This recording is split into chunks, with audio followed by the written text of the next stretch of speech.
Dès la naissance, nous ne sommes pas égaux.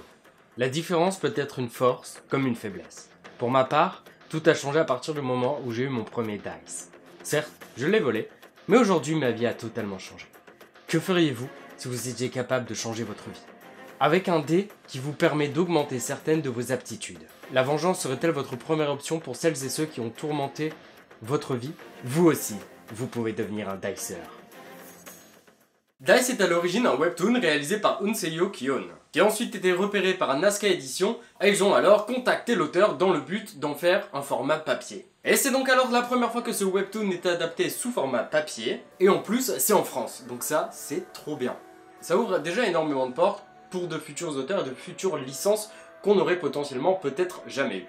Je remercie d'ailleurs énormément Nazca Édition de m'avoir envoyé les 3 premiers volumes avec un petit exemplaire presse, avec des petites cartes postales que j'ai disposées dans le décor, et avec il y avait un dé. Et je me suis dit, vous me connaissez de toute façon, j'aime énormément jouer, et me compliquer la vie, certes, qu'avec ce dé, ce qui serait drôle, c'est qu'en fait, dans le principe de Dice, le dé te permet d'augmenter certaines de tes caractéristiques et tout ça, on reviendra dessus plus tard. Mais je vais lancer ce dé, donc je vais filmer avec mon téléphone parce que la flemme de tout enlever et tout changer. Un dé a donc bien évidemment 6 faces. Sur ces 6 faces, il y a donc à chaque fois un symbole, et 2 de ces symboles correspondent à chaque fois à une action ou à quelque chose que je vais devoir faire et un peu m'imposer pour me compliquer la vie et pourquoi pas rendre la vidéo plus intéressante. J'en sais rien, je sais pas du tout ce que ça va donner encore. Donc je vais prendre mon téléphone pour filmer, lancer le dé sur mon bureau. Et donc voici en gros mes contraintes. Ces 2 premiers symboles vont correspondre alors au fait que je dois faire la vidéo sans mon texte. Parce que j'écris bien évidemment un texte avant. Donc en gros je serai bien dans la merde. Surtout pour retenir les noms des personnages. Les 2 faces suivantes correspondent au fait que je dois me déguiser en fait en Spider-Man, puisqu'il y a une petite référence à Spider-Man dedans. Et comme j'ai encore mon costume de quand j'avais 7 ans, bah je me suis dit que ce serait drôle. Et les 2 derniers symboles correspondent alors au fait que je dois faire la vidéo sur fond vert. Donc c'est à dire qu'en gros tout mon décor qu'on voit derrière et tout ce que j'ai mis en place ne servira à rien. Ça m'emmerde un peu. J'adore tomber sur le fond vert pour la première partie, donc je vais devoir vraiment mettre un fond vert derrière et tout ce que j'ai mis en place ça sert à rien. Je vous montre vraiment le bordel que c'est de juste mettre un fond vert avant de vraiment commencer la vidéo. Je suis moyennement satisfait d'avoir eu cette idée de pimenter la vidéo, mais bon après tout on est là aussi pour s'amuser un peu sur YouTube, on verra bien ce que ça donne. Ça se trouve ce sera bien, ça se trouve ce sera à chier. J'espère que vous me direz en commentaire si vous appréciez déjà juste le fait que je me complique la vie avec, en mettant en place tout ça. Si vous avez des idées pour de prochaines vidéos, n'hésitez pas non plus. Donc Tae est un élève plutôt moyen. Il a longtemps été persécuté par les personnes qui sont un peu plus populaires que lui au sein de son lycée. Son argent de poche finit toujours au final par acheter des choses pour ceux qui le persécutent, ce qui déjà fout un petit coup au moral quoi. Et globalement, on peut dire qu'il n'est pas vraiment heureux dans sa vie. Heureusement pour lui, il a quand même un petit rayon de soleil qui lui illumine ses journées. La ravissante Eunjo. Eunjo, je ne connais pas la prononciation. Il en est vraiment fou. Sa vie va alors totalement basculer lorsqu'un nouvel élève fait apparition dans son lycée et dans sa classe. Taebin, ou Taebin, je ne sais pas non plus. Il sera alors totalement intrigué par ce nouvel élève. Parce qu'un jour, au cours d'une baston de lycée, Don Tae va alors apercevoir dans les mains de Taebin un objet mystérieux qui semble alors être un dé. Il finira alors par le suivre et recevra des messages très étranges sur son téléphone. D'une personne qui lui est d'ailleurs totalement inconnue, un certain X. Et il semblerait d'ailleurs qu'il ait un dé dans sa poche qu'il aurait ramassé un peu plus tôt lorsqu'il suivait alors Taebin. Taebin et Don Tae feront donc alors une petite course-poursuite à travers un bâtiment. Taebin finira alors par le rattraper, Don Tae qui avait le dé dans la main finira malheureusement par le laisser tomber, et le dice va donc s'activer, permettant alors à Don Tae de devenir un dicer. A partir de là, certaines quêtes vont alors lui parvenir de la part de ce fameux X, via une application mystérieuse elle aussi, qui lui permettront alors, au fur et à mesure des quêtes réussies, d'obtenir de nouveaux dés. Et ces dés donc permettent alors d'augmenter certaines caractéristiques personnelles, comme par exemple l'agilité, la force, l'intelligence, la taille, la beauté, le charisme, et tout ce que vous voulez. Une fois de retour en cours, après une petite période de vacances, il aura alors totalement changé. Les personnes de sa classe le trouveront alors vraiment métamorphosé, alors qu'il y a à peine quelques jours qui se sont écoulés. Personne ne comprend alors ce changement si soudain.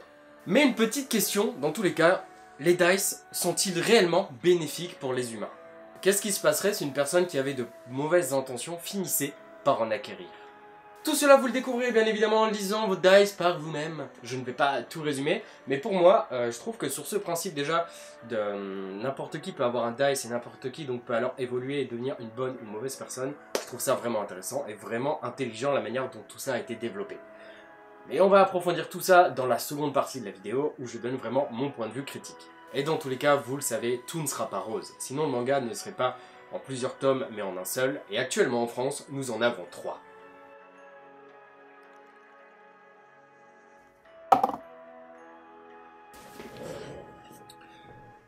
Est-ce que j'ai vraiment besoin de vous rappeler ce que je viens d'avoir un peu comme des avantages pour la vidéo?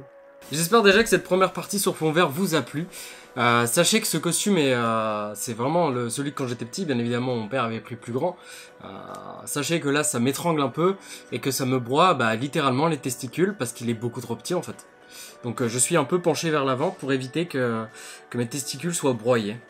Scénaristiquement, je trouve alors le manga vraiment intéressant et l'histoire très originale. On peut voir la perversion de l'être humain d'une manière parfois très dérangeante. Et les choix sont totalement variés selon les personnes parce que bien évidemment, certains préféreront augmenter leur physique de manière à devenir plus populaire au sein de leur lycée. D'autres auront plus un esprit de vengeance, donc de vengeance physique, donc ils vont augmenter leur capacité physique de manière à se venger de toutes les maltraitances physiques qu'ils ont subies de la part de leurs persécuteurs. Et vous l'aurez donc compris, se passe vraiment toutes sortes d'événements à cause et grâce aux dice. Et de toute façon, je trouvais l'histoire tellement originale, le concept tellement intéressant et drôle, quelque part, que je me suis un peu trop peut-être pris au jeu et que je me suis imposé ces contraintes donc, que vous avez vues avec le dé. J'espère vraiment en tout cas que la vidéo et ses principes vous plaisent parce que pour moi c'est pas forcément le grand luxe d'être dans un costume qui m'étrangle et qui me broie les testicules. Bien évidemment, c'est donc un manga que je vous conseille. Nous sommes actuellement donc à 3 tomes en France et chacun des tomes apporte son lot de mystères et de nouvelles questions qui arrivent puisque bien évidemment chaque tome on a un ou plusieurs nouveaux dicers. Les êtres humains sont assez bien représentés, sont vraiment même bien représentés à travers la perversion dans laquelle on peut tourner et tomber, on peut tomber dans quelque chose de tellement sombre que je trouve c'est quelque part une prouesse scénaristique d'avoir développé des personnages aussi intéressants et aussi différents les uns des autres. Le graphisme est assez intéressant, il y a pas mal de détails, parfois les décors sont un peu moins présents, mais on peut pas vraiment les reprocher parce que le découpage rattrape ça d'une manière très élaborée, très intelligente, le découpage est extrêmement dynamique. On se pose donc bien évidemment de nombreuses questions. Déjà quant à qui nous donne ces quêtes, qui est donc ce fameux X, et jusqu'où techniquement on peut augmenter ses caractéristiques. Et c'est un point qui d'ailleurs est abordé dans l'histoire de manière très intelligente, où on nous montre qu'en fait, il n'y a peut-être pas que les choses que l'on voit ou que l'on semble voir qui peuvent être développées. Il y a peut-être des dice supérieurs aux dice normaux, permettant d'augmenter vraiment certaines capacités. Peut-être même des capacités surhumaines, qui sait. Je suis amoureux quelque part un peu de cette série, donc encore un énorme merci à Nazca Édition de m'avoir fait confiance, de m'avoir envoyé ça et de m'avoir permis de jouer un peu avec la vidéo, chose que je fais déjà de par mes introductions, mais là on pousse le level un peu au-dessus, et franchement c'est très plaisant. Le seul truc que j'aime pas avec cette vidéo c'est le costume qui m'étrangle, donc c'est très peu agréable. Oui, je me plains, oui. On se dit à très bientôt pour de prochaines vidéos, il y a des petites choses qui arrivent, dont déjà, bon voilà on peut le dire, un vlog test, je sais pas ce que ça donnera, mais un petit vlog. Un nouveau concept aussi qui va être très lent à développer parce que ça va me demander énormément de temps et des rencontres de personnes que je ne côtoie pas dans mon entourage. Et d'autres petites choses peut-être, on verra bien, vous verrez bien. Je vous dis donc à très bientôt en tout cas pour de prochaines vidéos. Merci d'avoir regardé jusqu'au bout si vous en êtes encore là. Bisous sur les fesses. Je vais aller enlever cette merde, j'en peux plus.